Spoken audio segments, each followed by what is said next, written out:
Pemirsa, terima kasih Anda bersama dengan kami untuk kesempatan kali ini dalam dialog seputar kita, tempatnya kita bersuara. Dan seperti yang sudah kami sampaikan tadi, untuk kesempatan kali ini kami mengambil tema dialog seputar kita tentang 15 tahun masyarakat Banten belum sejahtera.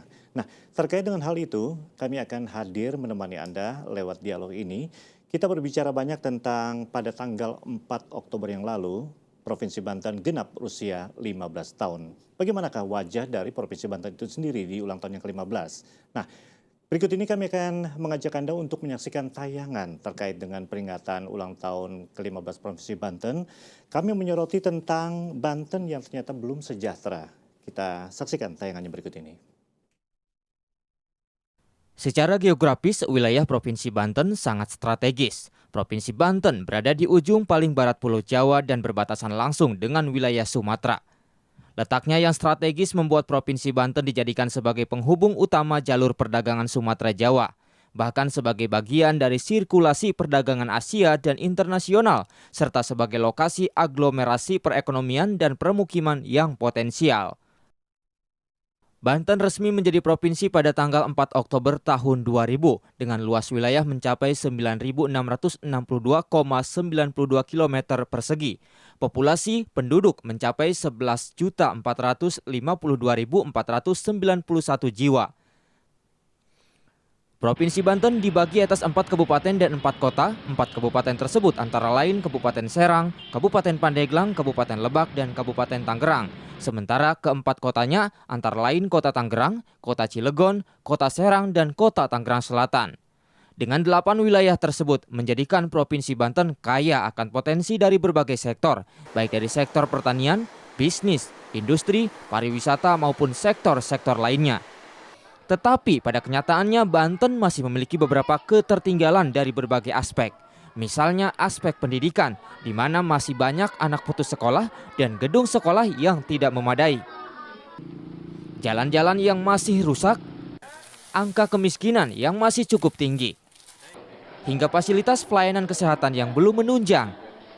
Dan bagi masyarakat yang tinggal di kawasan industri juga hanya merasakan polusi. Padahal, Gubernur Banten sudah mengalami pergantian beberapa kali. Hal tersebut juga diperparah dengan ketidakseriusan dan mandulnya fungsi pengawasan dari Dewan Perwakilan Rakyat Daerah Provinsi Banten. Bagaimana tidak, sebagai wakil rakyat, mereka lebih banyak bolos rapat daripada menyalurkan aspirasi rakyat. Sementara itu diketahui pada tahun 2015 APBD Provinsi Banten mencapai 9,04 triliun rupiah yang diperuntukkan untuk banyak sektor kesejahteraan rakyat. Mulai dari pendidikan, kesehatan, biaya pegawai, dan lain sebagainya. Namun pada kenyataannya sedikitnya 44.292 balita di Banten menderita gizi buruk yang tersebar di 8 kabupaten kota yang berada di Provinsi Banten. Per September 2015, sebanyak 7.000 buruh yang bekerja di Banten di PHK. Infrastruktur di Banten juga masih tertinggal, tambah birokrasi yang masih berbelit. Nah, kalau seperti ini, lantas kemanakah sebenarnya APBD yang begitu besar? Dan wajar saja jika kini masyarakat menilai di usianya yang ke-15 tahun, Provinsi Banten masih belum memberikan kesejahteraan bagi masyarakat. Toh angka kesejahteraan masyarakat di Banten masih rendah dibandingkan dengan provinsi-provinsi lain yang justru berusia lebih muda. Tim redaksi Banten TV, Jakarta. 15 tahun ternyata menapaki usia ke-15 tahun ini, masyarakat Banten masih belum sejahtera. Kita akan membahas tentang hal ini bersama dengan beberapa tamu yang sudah hadir. Ini tamu istimewa saya. Yang pertama, Pak Asep Rahmatullah, Ketua DPRD Provinsi Banten. Apa kabar, Pak? Baik. Baik. Yang kedua inilah Bung Zazuli udah berapa kali nih hadir? Bung Zazuli Abdillah, Sampai bosan saya. saya bilang pengamat oke, akademisi juga oke. Nah, sebelum ke Pak Asep, saya harus ke sini dulu Pak, karena beliau yang mengamati keberadaan dari Banten dan sekitarnya nih. Iya. Data-data yang ada saat itu, kita lihat tayangan tadi ya, Bung Zazuli ini kalau melihat data ini, Pak Asep tadi ada begini-begini, yang benar nih gitu ya kan. Nah, tapi ini data faktual, iya kan? Bagaimana Pak Zazuli juga bisa melihat? ini? Ya harus ada kesadaran objektif ya bahwa kita melihat fakta apa yang ditampilkan Secara tadi. global Walaupun gitu ya. Media ya harus fair juga bahwa ada aspek-aspek Fair, kemajuan saya yang suka. di 15 tahun ini adalah kemajuan. Iya. Biasanya dalihnya itu angka-angka IPM, LPE, angka pengangguran dan sebagainya. Itu wajar. Dan kadang-kadang kita diperangkap oleh penilaian angka-angka itu dari aspek pertumbuhan terus. Jadi angkanya naik. Tapi pemerataannya tidak. Ya itu. Jadi sekarang misalnya IPM 7 berapa Mas? 7,6 ya. 7,6 ya. Berapa 7,6 ya? Ya, tapi kan itu angka yang sangat fluktuatif. Kemudian tadi gaji buruk ya. Itu sampai jadi brand image, jangan sampai nanti dulu Pendekar Banten sebutnya brandnya Pendekar. Kemudian kemarin apa tadi Pak Sep sebut dialog kenal debusnya. Kemudian sekarang gizi buruk langsung asosiasinya ke Banten. Jangan sampai itu karena gizi buruk juga masih berada pada ranking 3 setelah NTT dan Jawa Timur kalau tidak salah itu. Jadi tapi artinya kita ini harus lihat secara global ya dalam hal ini. Ini ada kesan seakan-akan kayak semacam disembunyi-sembunyikan gitu fakta-fakta itu. Gimana Pak? Pertama sebenarnya publik kita juga kurang, daya kritisnya juga agak kurang ya, walaupun tersedia sarana-sarana Publik Banten publik. maksudnya? Ya publik Banten, civil society-nya perlu ditingkatkan kesadaran untuk lebih kritis ya. Kan sekarang sudah era terbuka ya Pak Sep, sangat demokratis dan ada undang-undang keterbukaan publik dan sebagainya.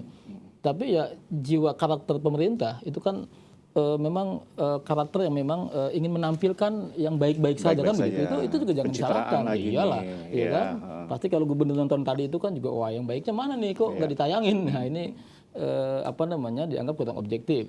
Tapi memang ada kecenderungan birokrasi yang ada tadi itu terbelit dan sebagainya. Itu menjadi bagian dari apa yang menjadi hambatan pelayanan publik selama ini. Itu umum ya.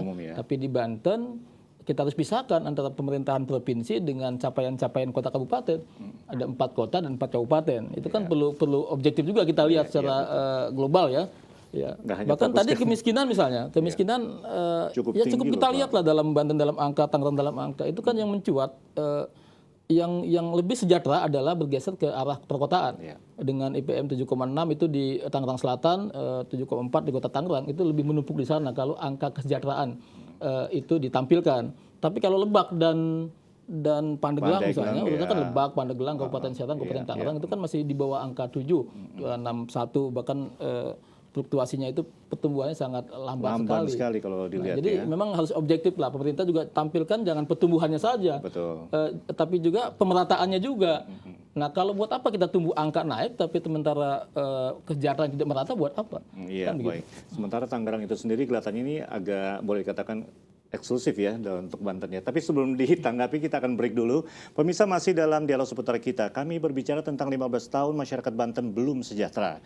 Tentu saja untuk Anda yang akan berpartisipasi silakan 0216307303, 0216307303.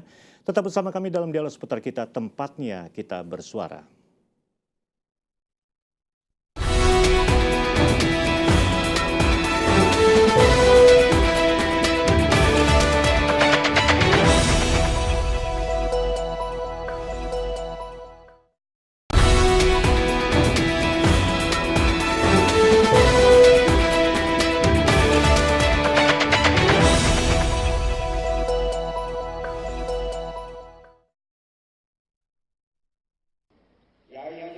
Kursi-kursi kosong ini kembali mewarnai ruang rapat paripurna DPRD Provinsi Banten saat digelarnya paripurna istimewa memperingati hari ulang tahun ke-15 Provinsi Banten, Minggu 4 Oktober 2015. Sebanyak 29 kursi tampak kosong melompong.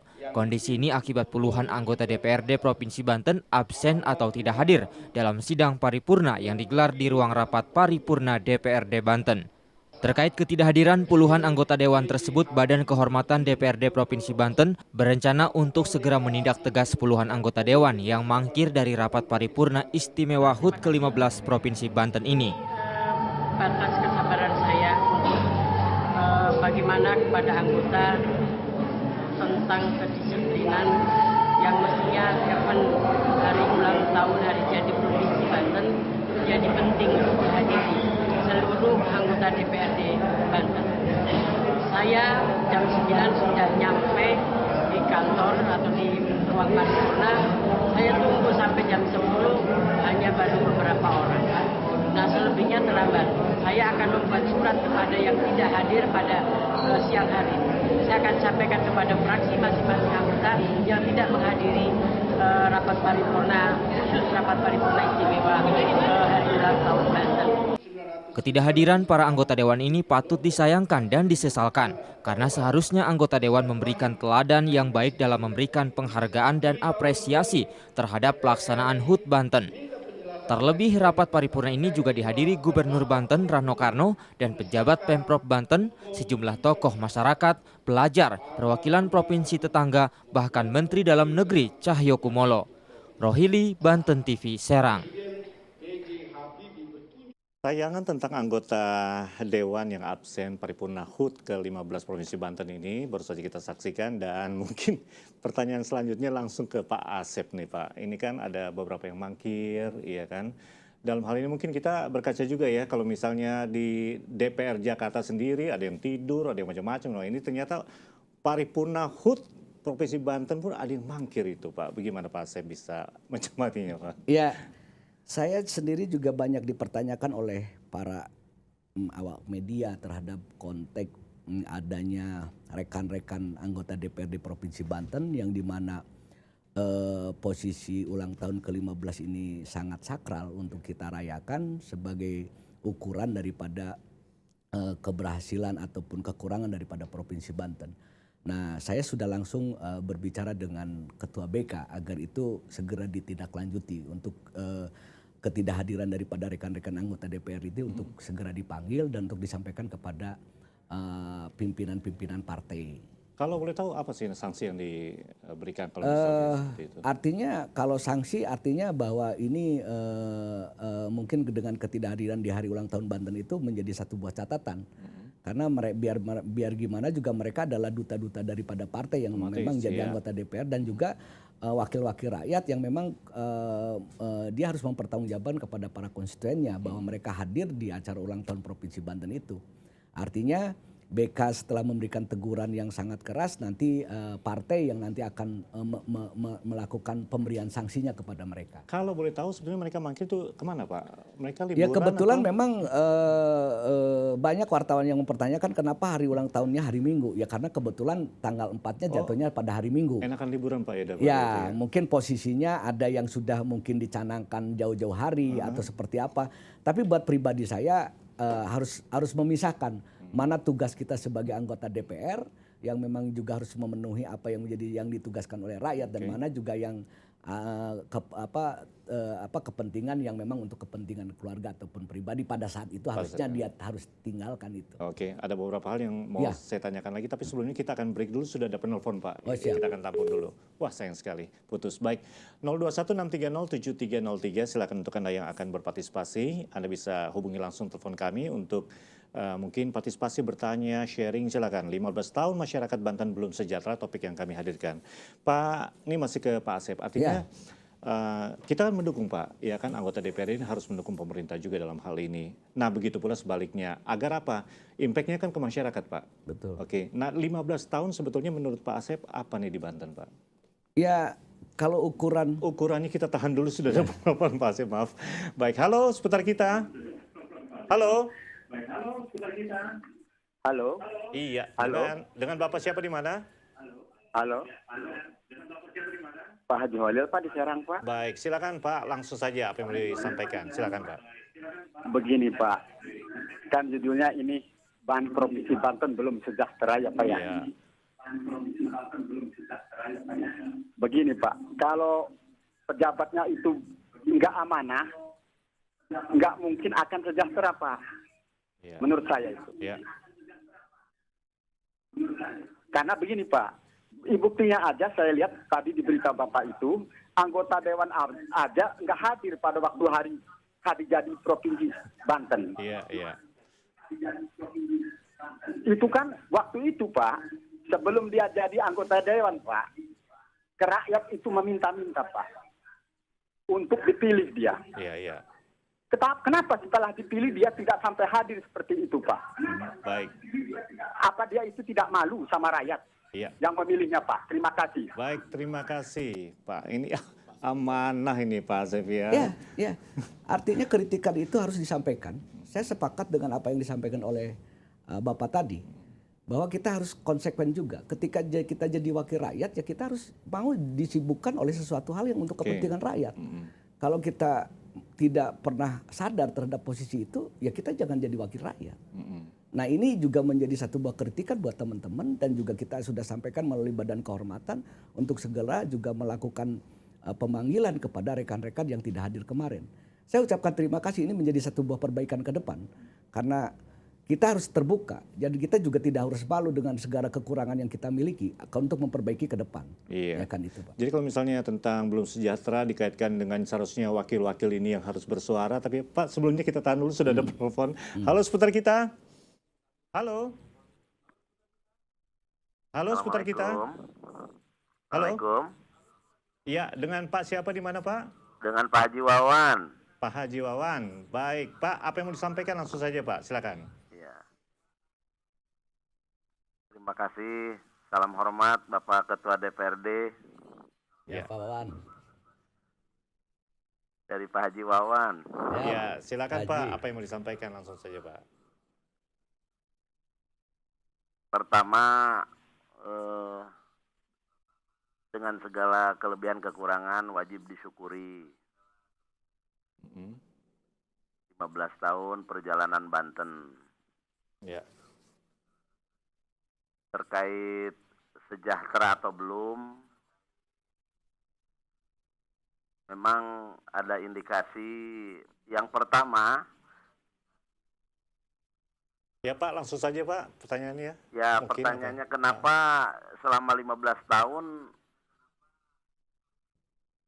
seperti Pasar Rawu, Masjid Agung Banten saja masih belum terbenahi. Tapi Oke. apresiasilah tahun ini kelihatannya sudah dimulai. Ya. Mudah-mudahan bisa dilanjutkan, dan ini adalah garapan kesejahteraan lahir dan batin. Oke. Jadi kami kurang serg andaikan gedung SKPD bagus-bagus, tapi gedung sarana keagamaan kayak BAZ, Iya. LPTQ, FKUB, IPHI belum terlayani dengan baik. Mudah-mudahan ini catatan ke depan. Iya, iya. Assalamualaikum. Baik, waalaikumsalam, itu saja Pak ya. Jadi artinya nih Pak, beberapa kalangan masyarakat melihat hal ini. Dari pihak DPRD sendiri saya rasa juga sudah mengantisipasi dengan berbagai hal, mungkin ada action yang dilakukan Pak ya. Bagaimana Pak? Ya artinya apa yang disampaikan bahwa 15 tahun Provinsi Banten ini masyarakat belum sejahtera, ya tidak juga seperti itu Pak. Artinya saya sepakat dengan Pak Jajuli Tapi bahwa datanya ada tadi ya, Pak. saya sepakat. Data itu kan juga bukan menjadi satu buah ukuran secara global, Pak. Artinya kita juga harus melihat bahwa ada juga kemajuan yang dilakukan oleh Provinsi Banten. otomatis Saya ya. katakan bahwa provinsi ini tidak berdiri sendiri. Ada 4 kota dan 4 kabupaten di dalamnya. Artinya dengan APBD yang ada di Provinsi Banten yang sudah hampir menyentuh 8 triliun, artinya bantuan keuangan kepada kabupaten kota itu juga dilakukan. Seperti contoh ketika Pak Gubernur mencanangkan bantuan keuangan kepada Pandeglang, Lebak, itu lebih besar Pak, hampir 100 miliar. Ya artinya ketika melihat bahwa poros daripada kemiskinan, poros daripada indeks pembangunan manusia yang memang rendah di sana, artinya Provinsi Banten sudah mulai melakukan itu. Fokusnya ke Iya, artinya untuk ke daerah-daerah yang memang selama ini terpinggirkan dalam Harus konteks di-upgrade, pembangunan, ya kan? Sehingga bagaimana untuk mengangkat Banten agar ke depan lebih sejahtera ini juga kan tidak lepas hanya ditempukan kepada pemerintah Provinsi Banten. Nah, inilah yang saya katakan, Banten ini petanya ada 4 kabupaten, ada 4 kota di dalamnya. Dan ini mari kita jadikan menjadi satu buah kebersamaan untuk membangun Banten jadi lebih sejahtera berdasarkan iman dan takwa yang didasari tidak lagi terjadinya ego sektoral daripada pemerintah-pemerintah kabupaten kota. Baik, ini menarik sekali. Tapi sebelum dilanjutkan Pak, sudah ada penelpon lagi, kita akan tampung dulu. Halo seputar kita. Halo. Halo, assalamualaikum. Oh, waalaikumsalam. Dengan Pak siapa di mana Pak? Saya Aldi nih dari Serpong. Baik, silakan Pak. Apa yang mau disampaikan? Langsung saja Pak Aldi. Begini, yang pertama ya saya ucapkan selamat untuk Provinsi Banten. Yang kedua untuk pertanyaan saya atau misalnya komentar saya aja. Ini saya sebagai warga asli Banten, terutama yang tinggal di daerah Serpong, Tangerang Selatan ini, mengenai masalah infrastruktur. Karena sudah 15 tahun kita adanya Banten ini, tapi di mana-mana infrastruktur itu saya lihat paling menonjol tentang kurangnya pembangunannya. Oke. Nah, mungkin untuk tahun-tahun ini saya lihat memang untuk tahunan ini ada beberapa tempat-tempat yang sudah melakukan pembangunan. Itu sudah saya lihat bukti nyatanya, seperti perjalanan kemarin saya dari Serpong mau ke Bayah, daerah Lebak sana, itu perjalanannya berbeda jauh selama kita memasuki daerah Sukabumi. Ya. Setelah kita masuk namanya kota Banten, Provinsi Banten, Masya Allah, jalannya itu udah kayak kali. Gitu loh, perbedaannya jauh sekali. Ya. Tapi yang terakhir kemarin saya lewat kembali, di situ sudah ada seperti akan ada pembangunan. Nah, tapi setelah diadakan pembangunan ini sepertinya nih dari segi pengawasan dan kualitas ini masih kurang, Pak. Mohon ya, untuk ini sebagai masukan aja untuk di daerah-daerah lain seperti di daerah Cilegon maupun tolong diratakan dalam segi pembangunannya. Ya, saya bangga. Tapi artinya Bapak sudah melihat adanya kemajuan juga di bidang seperti itu, Pak ya?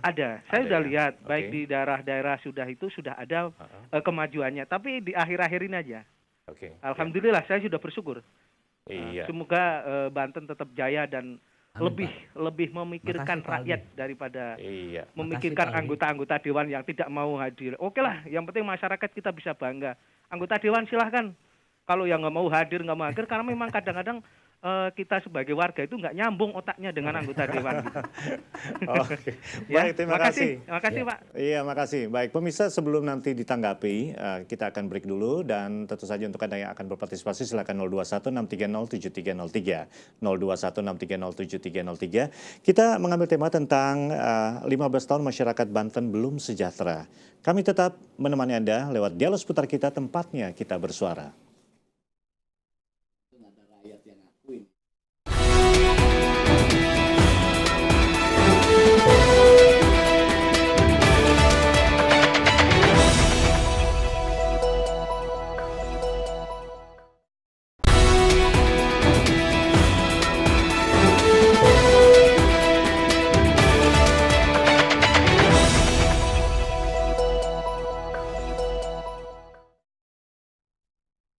Pemirsa, terima kasih Anda masih bersama kami dalam dialog seputar kita, tempatnya kita bersuara. Dan sebelum kami teruskan dialog untuk kesempatan kali ini, kita akan saksikan tayangan berikut ini bagaimana sih sebetulnya anggapan pendapat masyarakat di ulang tahun ke-15 dari Provinsi Banten. Kita saksikan tayangannya berikut ini. Tahu. Kurang tahu ya.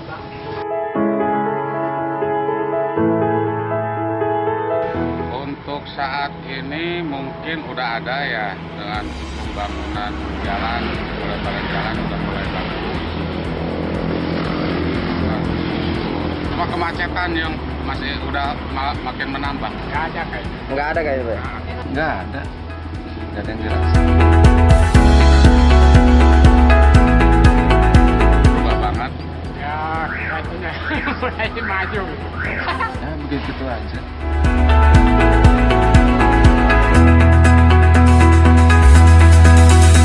Ya mungkin untuk tahun-tahun yang akan lebih maju aja. Lebih maju. Lebih sejahtera untuk rakyat Banten ya. Maju lah. Maju lumayan, Pak ya? Ya lebih maju, lebih berkembang, lebih sukses.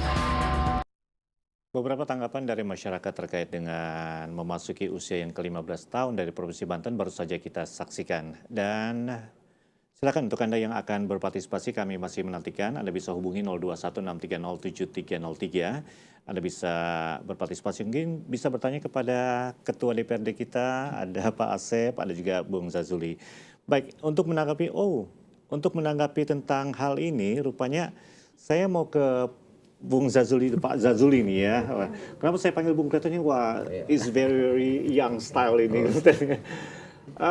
Ini langsung saja, sebetulnya mengamati tentang Banten sudah disampaikan tadi sekilas. Sekarang mengamati tentang kinerja anggota DPRD Banten Pak Zazuli bisa menyampaikan sedikit Pak Asep saja. lagi Pak. aja nih.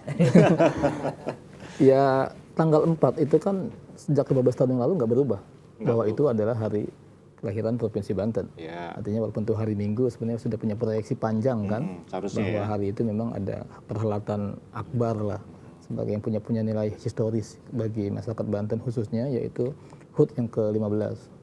Nah, tadi Pak Asep juga kan mewakili anggota dewan sebagai ketua DPRD, beliau tidak mewakili Pak Rano Karno di sini. Ya kan tidak mewakili gubernur. Artinya bahwa apa yang disampaikan masyarakat tadi memang harus kita terima secara legowo. Ya, memang itu kan juga kritik apa sih nggak disorot sekarang kan, apalagi pejabat publik kan sekarang memang sedang disorot. Nah, soal kinerja memang gubernur Banten khususnya dalam sebuah daerah itu kan ada kepemimpinan, ya kebetulan nakodanya adalah gubernur Banten, Pak Rano Karno. Dia kan berada pada posisi transisi ya, istilah kita itu setelah pasca Bu Atut, kemudian Pak Rano Karno sekarang yang menjabat. Memang nampaknya belum mengarah kepada pembuktian keberhasilan dalam hal kepemimpinannya. Komunikasi kepemimpinan lemah, apalagi dalam hal misalnya membangun komunikasi di internal, di birokrasi internal ya. Kemarin kasus yang mencuat soal pemecatan, pencopotan jabatan sekda, kemudian pelayanan publik, kemudian respon terhadap undang-undang ASN yang menyangkut proses meritokrasi, lelang jabatan di internal dan lain sebagainya. Dan juga yang paling dikritisi oleh kepala daerah di 4 kabupaten dan kota di Banten adalah terkait dengan aspek ketidakadilan. Dinilai ada ketidakadilan soal distribusi dana transfer ke daerah. Begitu. Nah itu yang menjadi wacana menghangat terus di wilayah Tangerang khususnya, merasa mengirim dana anggaran paling besar sekian dan ternyata kembali dalam jumlah yang kecil gitu. Nah itu juga sebenarnya bukan isu publik, bukan isu yang langsung menyentuh pada kepentingan publik. Tapi yang lebih penting adalah bahwa hari ini 15 tahun Banten itu dengan fakta yang tadi ditampilkan oleh kita yang kita saksikan semua itu memang sudah sangat luar biasa belum sejahtera masyarakat kita. Nah, misalnya pendidikan, masih ada 25.000 yang putus sekolah Pak Asep. Kemudian gizi buruk juga tadi itu, ranking 3. Kita akan masih menyoroti tentang hal itu, tapi sebelumnya sudah ada penelpon, kita akan tampung dulu. Halo seputar kita. Halo, selamat malam Mas. Iya, malam dengan Bapak. Siapa di mana? Dengan Pak Beni di Serpong. Baik, Pak Beni, apa yang mau disampaikan langsung saja. Silakan, ya, Pak. Pertama selamat malam ke narasumber. Ya. Kemudian selanjutnya kami menyampaikan selamat ulang tahun Banten ke-15. Ya. Terima kasih Pak Beni. Ya, sebagai bahan introspeksi saja begitu, karena kebetulan bahwa Banten itu berdirinya hampir bersamaan waktunya dengan Provinsi Gorontalo dan Bangka. Namun kalau dilihat dari pertumbuhan kelihatannya mohon maaf barangkali agak lebih cepat agak lebih cepat Gorontalo dan Bangka dibandingkan dengan Banten. Ya. Ini mohon bahan introspeksi buat Pak Asep dan pemangku kepentingan yang lainnya. Kemudian saran yang kedua, kalau untuk mempercepat pembangunan di wilayah Banten, alangkah baiknya mungkin jauh-jauh hari disusun isu-isu strategis mana yang skala prioritas, nomor urut 1, 2, kemudian yang lainnya begitu. Ya. Jadi arah pembangunan Banten ke depan lebih terarah. Kemudian yang ketiga, kaitan dengan komunikasi yang tadi disampaikan oleh Bung Jajuli, saya kira untuk bantuan keuangan, alangkah baiknya parameter-parameter antar daerah ditentukan. Misalnya Tangerang, Tangsel, dan sebagainya diberikan penghargaan kaitan dengan kontribusi memberikan yang cukup lumayan ke Banten. Kemudian juga sebaliknya misalnya kaitan dengan resapan air dan sebagainya untuk mendongkrak pertumbuhan ekonomi di Pandeglang dan Lebak, itu juga ada parameter tersendiri. Sehingga dari ke-8 kepala daerah itu diajak bicara untuk menentukan parameternya yang jelas. Itu baru ada komunikasi yang baik dan mengarah ke keadilan. Saya kira demikian dan selamat malam Mas. Baik, terima kasih Pak. Ini langsung saja ke Pak Asep ya. Artinya memang berkaca dari Gorontalo itu sendiri Pak. Ini kok lebih cepat Gorontalo Pak daripada di Banten itu sendiri Pak. Iya, terutama saya ucapkan terima kasih kepada Pak Beni atas masukannya. Memang Banten ini kan berdekatan dengan ibu kota negara ya, DKI, artinya sebagai penyangga ibu kota.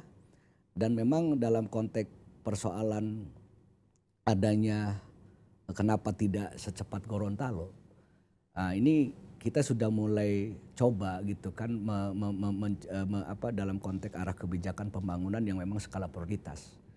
Banten yang memiliki 600 km pesisir pantai juga punya potensi wisata pantainya, juga ada peninggalan situs-situs dalam sejarah Banten. Banyak sekali, Pak ya. Banyak sekali, ada Baduy, ada Banten Lama, tempat-tempat wisata religi ini. Nah, saya sedang bagaimana mendorong dalam konteks skala prioritas pembangunan itu, di samping juga memperbaiki infrastruktur terhadap wisata-wisata religi ini, juga sekalian juga kita membangun peradaban dan budaya.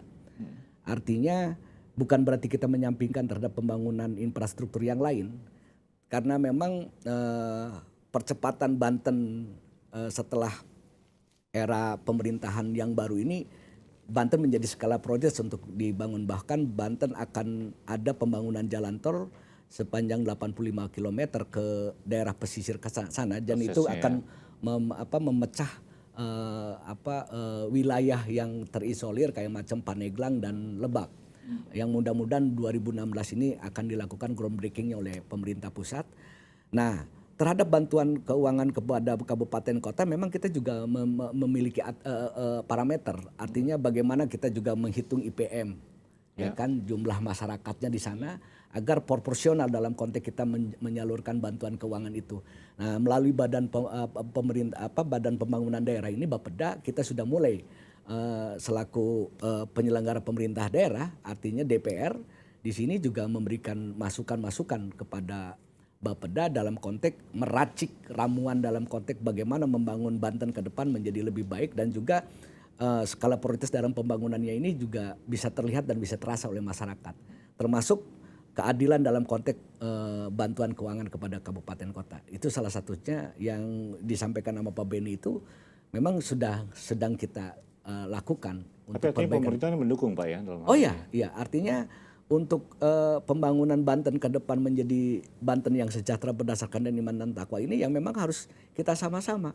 Yang perlu saya catatkan, ini butuh dukungan dari seluruh stakeholder dan kepala daerah kabupaten kota, agar tidak lagi adanya satu buah ego sektoral gitu kan. Artinya ini bahwa Banten ini petanya nggak bisa kita pungkirin, ada 4 kota dan ada 4 kabupaten di dalamnya. Oke, ini reward untuk beberapa wilayah, misalnya Tangerang itu yang kita ketahui ini kan cukup signifikan ya dalam pertumbuhannya seperti itu, Pak ya. Ini pihak DPRD juga ke situ ya. Iya. Pemerintah juga. Betul. Sementara LPE itu sendiri, Pak, laju pertumbuhan ekonomi 2014 5,047 kalau nggak salah, Pak ya. Ini naik ya. Iya, Pak, betul. Baik, kita akan break dulu.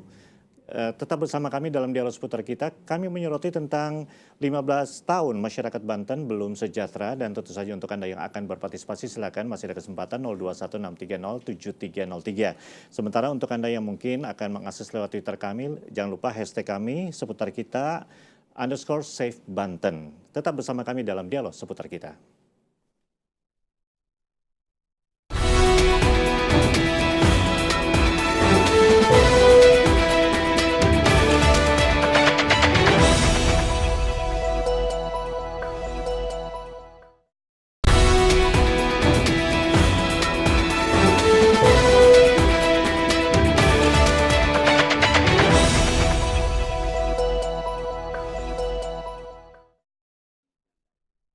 Pemirsa, terima kasih Anda masih bersama kami dalam dialog seputar kita, tempatnya kita bersuara. Mungkin saya sekarang ke Pak Zazuli ini ya, dari beberapa hal yang disampaikan oleh Pak Sep tadi. Nah ya, oke.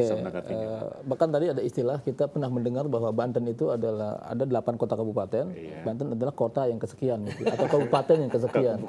Karena performa kepemimpinan, kemudian isu-isu pelayanan publiknya itu memang menampilkan sebagai sebuah kota.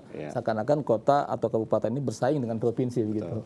Provinsi dan kota kabupaten adalah provinsi sesuatu yang berbeda ini. Nah, kuncinya adalah komunikasi kepemimpinan.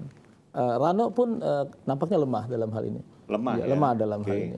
Untuk Pak Asep lancar secara pribadi mungkin ya, tapi kalau saya lihat dari pandangan praksi, kemudian cara dia sering diinterupsi hal-hal yang yang sangat mendasar. Kemudian terakhir dia dikritik persoalan hanya komunikasi dengan mantan gubernur Ratu Atur Khosia ya, terkait dengan persoalan jenguk-menjenguk dan sebagainya, sampai itu ditampilkan di ruang publik, itu kan menjadi bagian dari komunikasi politik. Nah, bagi Bupati Jaki Iskandar misalnya dalam hal ini yang sering mengkritisi kebijakan provinsi dalam hal misalnya ketidakadilan pembagian kue dan sebagainya, itu sebenarnya juga bagian dari komunikasi. Komunikasi ya, ya. tapi kalau parameternya jelas lah, ada ukuran-ukurannya. Ya, ada misalnya lebih besar, kemudian porsi lebih besar, ya kan, dibanding yang Lebak. Tapi andaikan nanti muncul wacana-wacana misalnya isu-isu Tangerang Raya dan sebagainya, itu mesti dipahami sebagai sebuah refleksi kritis terhadap hubungan antar daerah, kan begitu. Tapi kan wajar ya, istilahnya curhat dong, iya kan? Boleh katakan seperti itu? Oh iya, nggak apa-apa. Di sini lah kan tadi Pak Asep, kan? Iya kan? Jadi Pak Asep lah nanti yang memediasi, memfasilitasi dan membangun komunikasi dengan wilayah-wilayah. Artinya melalui partai politik, melalui hubungan legislatif. Oke. Anda melihat partai politik sekarang gimana sih sebetulnya di Tadi kawasan kembali Banten? ke pertanyaan Mas Jem ya, terkait dengan kinerja ya. Kinerja itu kan, masuk lagi ya. memang Harus ya, Pak, ya? ukurannya menjadi sangat tidak jelas. Karena ini apalagi sejahtera yang kita bicarakan juga ya. Tapi sebelum melanjutkan sudah ada penelpon. Halo seputar kita. Halo. Halo. Iya, dengan Pak siapa di mana Pak? Halo. Ya, Dedi di Serang, Pak. Pak Dedi di Serang. Baik, silakan Pak. Apa yang mau sampaikan langsung saja Pak.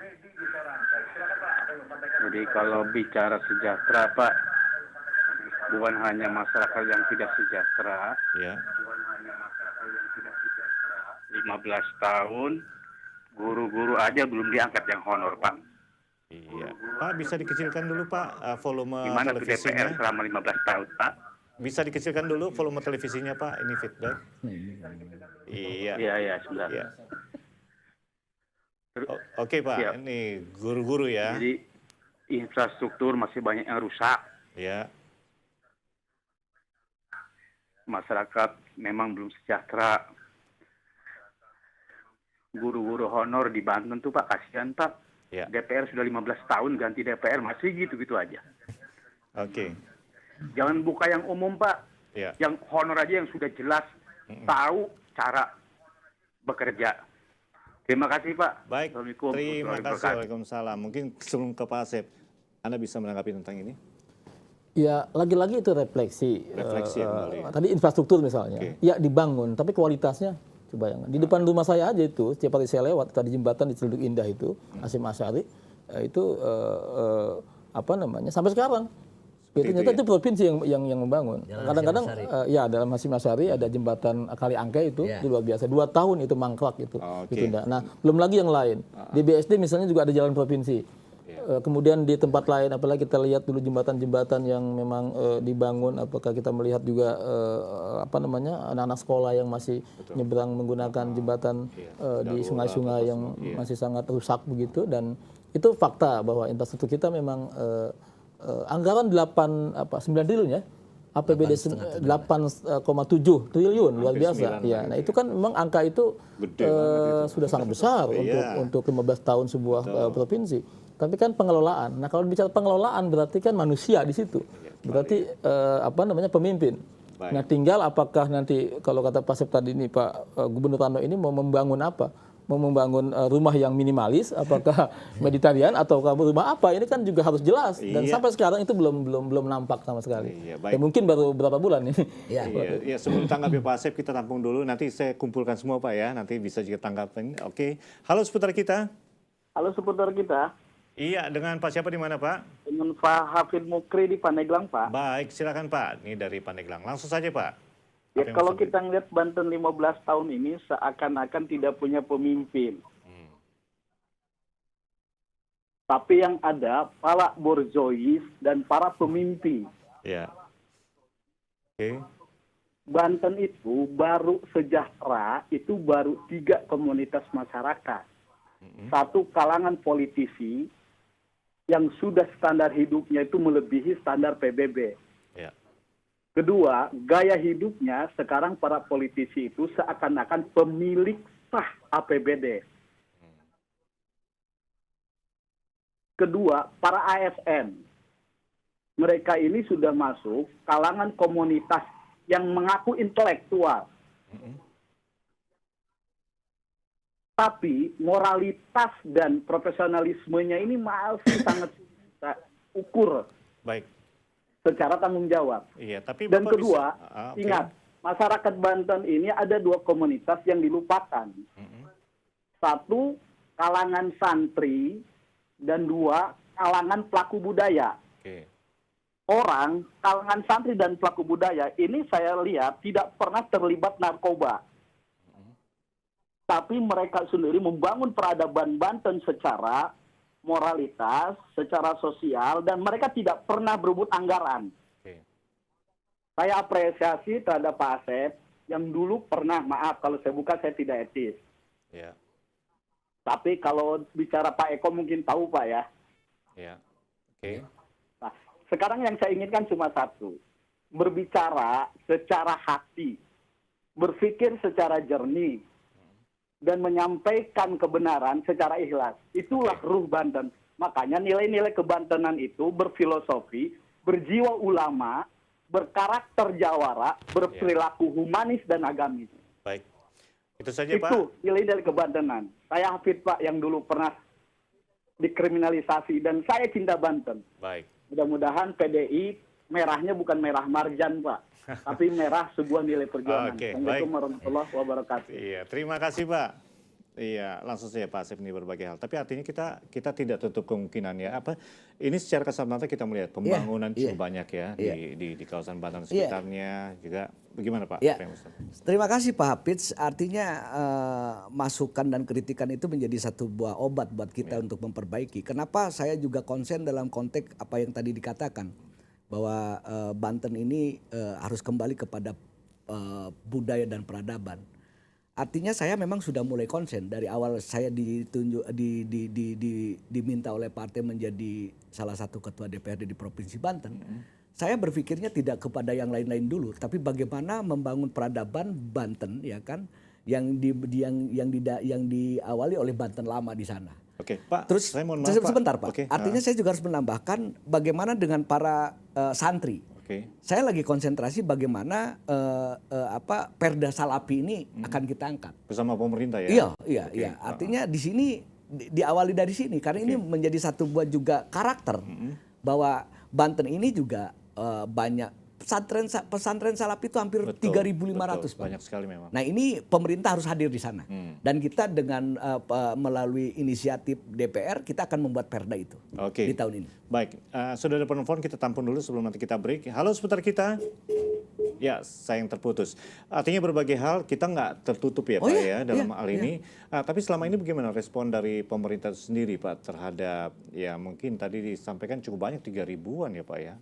Ya, santri pesantren Salafi. Pesantren itu kan. Ya, inilah artinya kenapa saya dengan para kiai, para ulama berpikir agar karena ini ketika indeks pembangunan manusia itu diukur oleh pendidikan-pendidikan yang sifatnya formal. Non formal ini kayak macam ada pemikiran bahwa ini nggak sekolah padahal dia pesantren. Nah, sementara hitungan badan statistik kan tidak menghitung sampai ke arah sana. Nah, pada dasarnya karena memang budaya dan karakter orang Banten itu ketika dia tidak sekolah di umum dia pasti pesantren. Pesantren, betul. Nah, pesantren Salafi ini totalnya hampir 3.500. Nah, melalui dasar pemikiran itulah kita harus lahirkan Perda Salafi ini. Untuk juga bagaimana memenuhi keberadaan mereka. Sedang proses ya Pak berarti. Sedang proses. Tahun ini kita akan selesaikan Perda Salafi. Baik Pak Asep, kita akan break dulu, sudah ada penelpon. Halo seputar kita.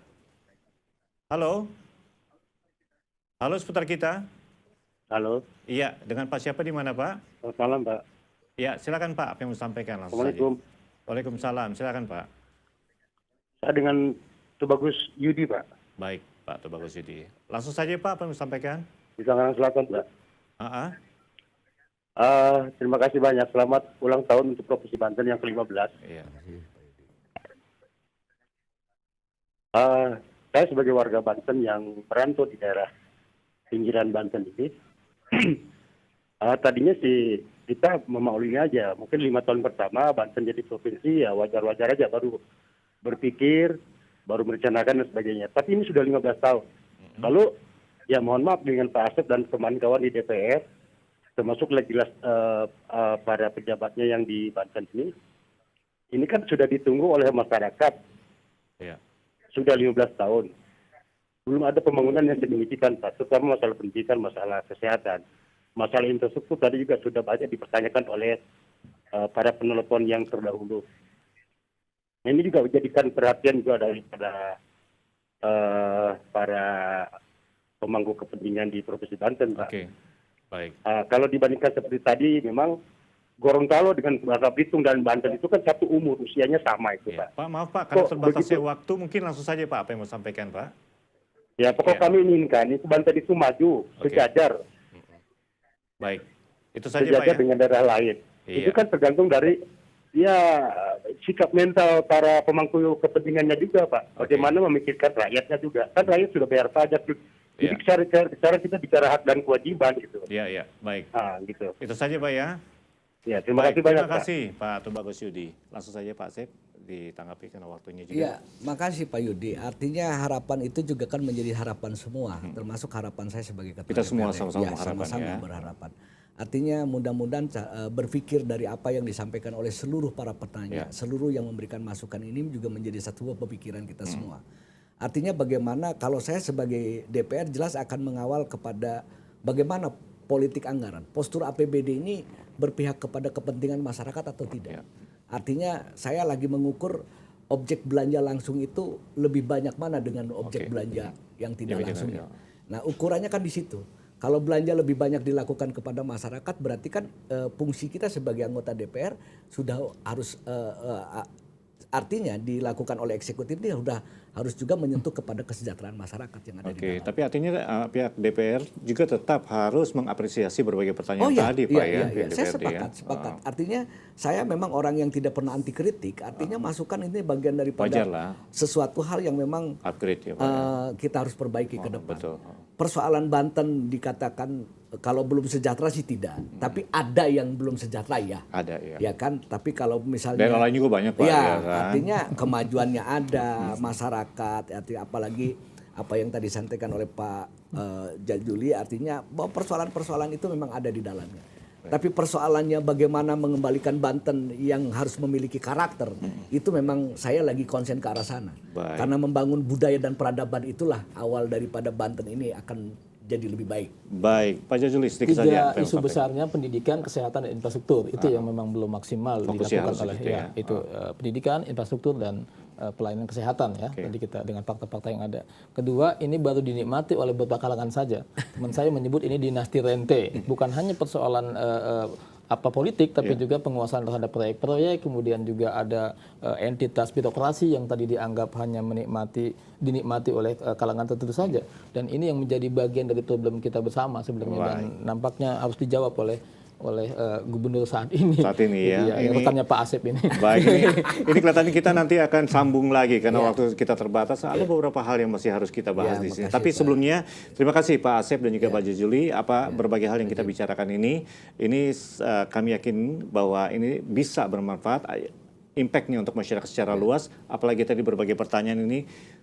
Pak Asep juga mengatakan ini apresiasinya pasti harus diapresiasi Pak ya tentang hal ini. Baik, terima kasih Pak Asep dan juga Pak Jajuli.